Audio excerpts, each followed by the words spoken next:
Sud Radio, ça va mieux en le disant. Jean Dorido. Bonjour Jean. Bonjour Laurence, bonjour à tous. Docteur en psychologie et créateur de l'application Zenfi. Alors Jean, pour ce premier week-end des JO, vous allez nous parler...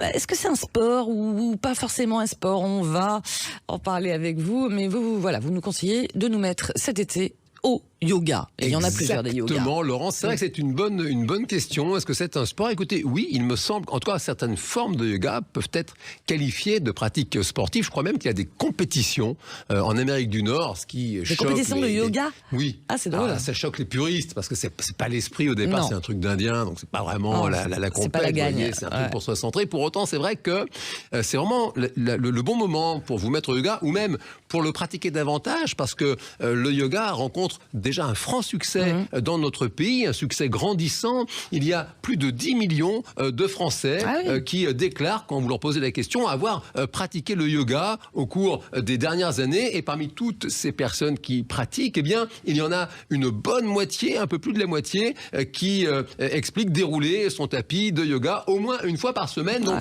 si vous ne connaissez pas le yoga ou si vous l'avez vaguement pratiqué jusqu'à maintenant, eh bien, c'est vraiment le moment de foncer parce que, en plus de faire du bien au corps, eh bien, manifestement, le yoga, c'est bon pour la tête, exactement. Alors, on va en parler. Il y a différents types de yoga. Parmi les bienfaits, vous parlez du calme, sinon, voilà, un calme intérieur. Alors, il y en a d'autres aussi qui ne se portent pas du tout.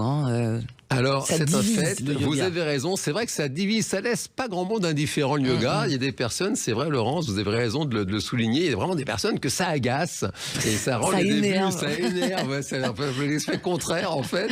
C'est un peu la même chose que la méditation finalement. Oui, il faut pas se forcer. Et en même temps, même si les débuts peuvent être un peu difficiles, un peu rugueux, ça vaut quand même la peine de faire un petit effort parce que typiquement, de récentes études ont observé que certaines pratiques yogiques ont pour résultat de stimuler la circulation du liquide céphalorachidien. Vous savez que notre cerveau baigne dans une espèce de mer comme ça, avec des flux et des reflux. Et ce liquide céphalorachidien, les neuroscientifiques vous expliquent qu'il a, entre autres vocation, eh bien, de détoxifier le cerveau. Si vous voulez, ça lave le cerveau parce que les neurones se grillent. Quand on parle de cerveau qui fume, ce n'est pas qu'une métaphore. Il y a vraiment le cerveau qui chauffe. Et donc, ce liquide céphalorachidien a entre autres fonctions, celle de détoxifier le cerveau. Et il y a des études très sérieuses qui ont observé que certaines formes de yoga améliore, stimule cette circulation et donc ça aide le cerveau à se détoxifier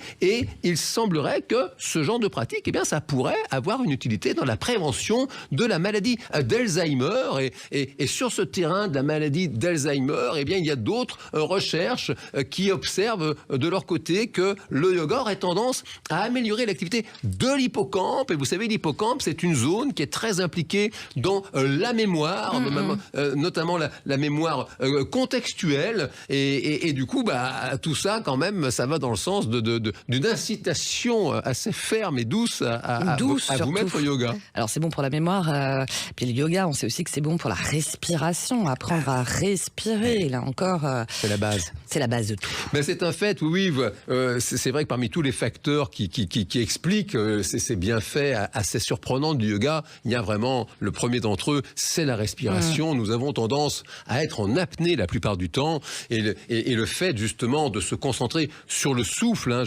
de mémoire justement en sanskrit, yoga, il y a un truc avec le souffle justement et ça c'est vrai que ça fait vraiment le stress aussi, le plus grand bien. Ouais. Ça, en plus du coup voilà le fait de respirer, ça déstresse et puis c'est un fait aussi le souffle, le calme que ça procure, l'activité physique dont on sait qu'elle est assez souveraine pour la santé physique et mentale, et puis cette dimension aussi méditative du yoga, dont on sait aujourd'hui bien sûr qu'elle favorise le calme, le bien-être et la paix intérieure. La paix intérieure, et forcément la qualité du sommeil, quoi. Ah ben oui. Alors, il y a plusieurs types de yoga, et de plus en plus d'ailleurs. Vous connaissez le Hot Bikram Yoga ? Ah oui, mais alors vous savez que le yoga Bikram, c'est un truc qui se fait dans une espèce de non, je pratique comme ça. 44 où on degrés. sue. Alors, je voudrais pas dire de bêtises à la radio, surtout pas. Maintenant, je crois que Monsieur Bikram qui a inventé cette technique, bon voilà, je me demande s'il n'a pas été pris dans des affaires un peu, parce qu'il faut faire quand même attention, il y a quand même beaucoup de... Il y a des sectes qui recrutent avec le yoga, il faut quand même le dire, vous me tendez la perche. Maintenant, c'est un fait que le fait de pratiquer le yoga dans cette atmosphère un peu surchauffée, et ça aide à transpirer. Et si on va vous plus loin dans les postures. Ça fait des bons kiffs, si j'ose dire. Alors, il y a le Bikram yoga, il y a le Hatha yoga, il y a le yoga. Allez-y. En fait, c'est compliqué de choisir.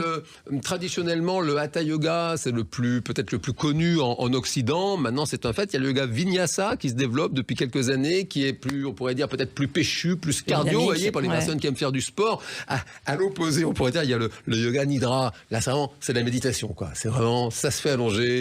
C'est tout dans la tête, c'est très bien. Hein. En fait, ce que vous pouvez retenir, c'est qu'il y en a vraiment pour tous les goûts, des formes de yoga, pour tous les âges. Aussi, alors très important, bien sûr, de consulter votre médecin traitant avant de vous lancer, parce qu'il faut surtout pas vous faire mal. Maintenant, c'est un fait que, notamment l'été, justement, sur les plages, dans les parcs, très très souvent, on trouve des groupes de yoga offerts comme ça par les municipalités. C'est gratuit et on peut déjà regarder, voir si on se sent d'y aller, puis pourquoi pas un jour passer le pas, parce que c'est un fait que ça fait vraiment du bien. Et si vous réussissez cet été à, je dirais, installer dans votre routine quotidienne ou hebdomadaire quelques mouvements, quelques respirations, ou même chez vous un tapis, franchement, il y en a des très très bons marchés. Et c'est un fait que ça fait vraiment du bien, donc c'est pas la peine de s'en priver. Vous pratiquez le yoga, vous pas Écoutez, oui, figurez-vous, je m'y suis mis au moment du confinement, toutes les salles de sport étaient fermées, et j'ai trouvé sur les plateformes de diffusion comme ça américaines des séances très très sympas, et on transpire, on respire, et c'est bon. Et c'est bon, et ça va mieux en le disant, et ça se voit. Merci beaucoup, Jean Dorido. Il y a la magie en vous, bien sûr. C'est votre dernier ouvrage chez Duno, et on se retrouve le week-end prochain. Avec plaisir, allez, on respire.